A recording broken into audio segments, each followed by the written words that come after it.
Dapatkan hadiah wang tunai terkumpul RM10,000 Malaysia sepanjang siaran langsung bersama kami mengikut terma dan syarat. Kita jumpa nanti.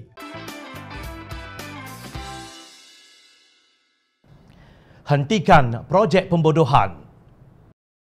Saya ambil alih dalam keadaan tabung haji mengalami defisit aset, nilai rosot tidak direkodkan dan pengurusan korporat yang curang. Lebih penting, saya ada misi memelihara kepentingan 9 juta pendeposit yang mahukan pulangan dividen yang baik dan pendeposit yang berniat mendaftar sebagai bakal haji, kata Datuk Seri Dr. Mujahid Yusof. Dia berkata demikian sebagai menjawab serangan terhadap urus harta jamaah Sdn Bhd UJSB, sebuah syarikat bertujuan khas SPV yang rugi bersih RM9.95 bilion.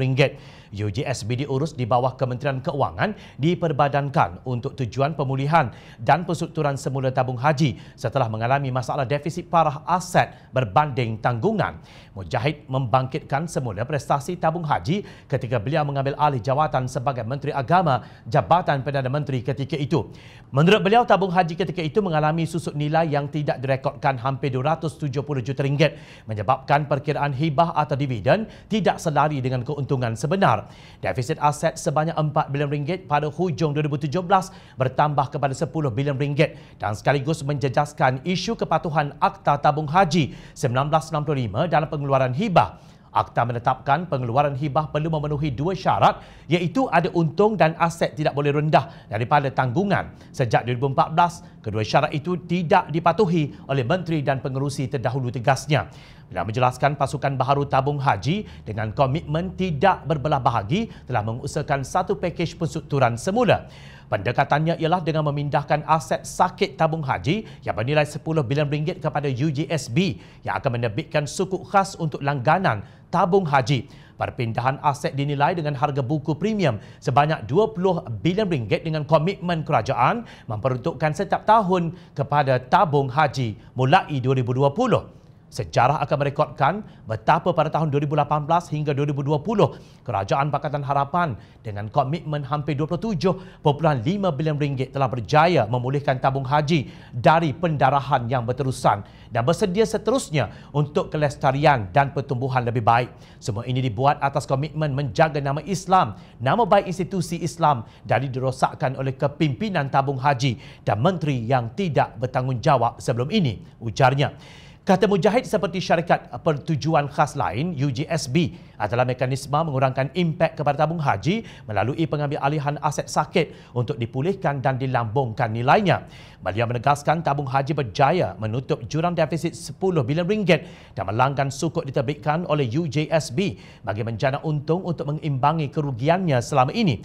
Ia adalah satu deal yang terbaik yang termeterai untuk menyelamatkan institusi umat Islam di Malaysia dan di iktiraf dunia. Seterusnya, beliau membandingkan UJSB dengan Dana Harta yang pulangannya hanya 60% sejak 1998 ia ditubuhkan.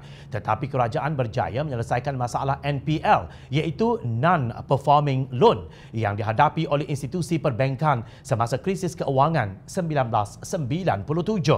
Malangnya pihak tertentu yang dipandu dengan agenda sempit dan dendam kesumat gagal memahami atau sengaja tidak memahami dalam usaha menjatuhkan kredibiliti saya dan mengukuhkan naratif DAP anti-Islam dan anti-Melayu. Setelah isu fitnah tabung haji dijawab oleh saya di Parlimen dan diperakui sendiri oleh kerajaan hari ini, kejayaan pelan pemulihan tabung haji, mereka beralih kepada UJSB pula. Saya telah berdebat dengan mantan pengerusi tabung haji, Datuk Seri Aziz Rahim, dan ternyata beliau gagal membuktikan saya telah menjual tabung haji dan meletakkan tabung haji dalam risiko tinggi. Saya telah membuktikan kecurangan yang berlaku dan ketidakpatuhan pentadbiran korporat yang betul. Hakikat pahit bagi kelompok ini ialah melihat tabung haji kembali pulih, bidasnya. Menteri Keuangan Datuk Seri Tengku Zafrul Abdul Aziz telah memberikan jawapan yang sama seperti Mujahid ketika menjelaskan tuhmahan tentang UJSB oleh kelompok pendengki ini. Beliau menyeru supaya menghentikan serangan terhadap tabung haji dan UJSB.